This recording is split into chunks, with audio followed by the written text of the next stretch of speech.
एक राजा को कोई संतान नहीं थी।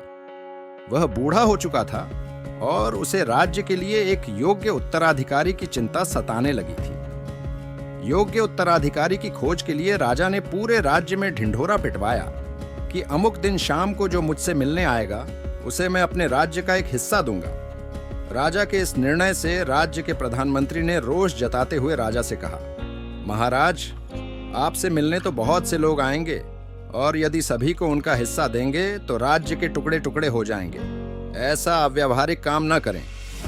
राजा ने प्रधानमंत्री को आश्वस्त करते हुए कहा, प्रधानमंत्री जी, आप चिंता न करें, देखते रहें क्या होता है। निश्चित दिन जब सबको मिलना था, राजमहल के बगीचे में राजा ने एक विशाल मेले का आयोजन किया। मेले में नाच गाने और शराब की महफिल जमी थी।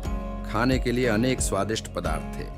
मेले में कई खेल भी हो रहे थे। राजा से मिलने आने वाले कितने ही लोग नाच गाने में अटक गए, कितने ही सुरा सुंदरी में, कितने ही आश्चर्यजनक खेलों में मशगूल हो गए तथा कितने ही खाने पीने, घूमने फिरने के आनंद में डूब गए। इस तरह समय बीतने लगा, पर इन सभी के बीच एक व्यक्ति ऐसा भी था जिसने किसी चीज की तरफ देखा भी नहीं, क्योंकि उसके मन में निश्चित ध्येय था कि उसे राजा से मिलना ही है।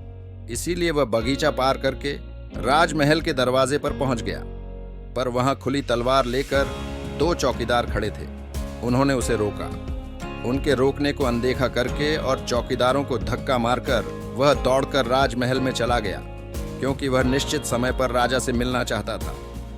जैसे ही वह अंदर पहुंचा, राजा उसे सामने ही मिल गए और उन्होंने कहा, मेरे राज्य में कोई व्यक्ति तो ऐसा मिला जो किसी प्रलोभन में फंसे बिना अपने ध्येय तक पहुंच सका।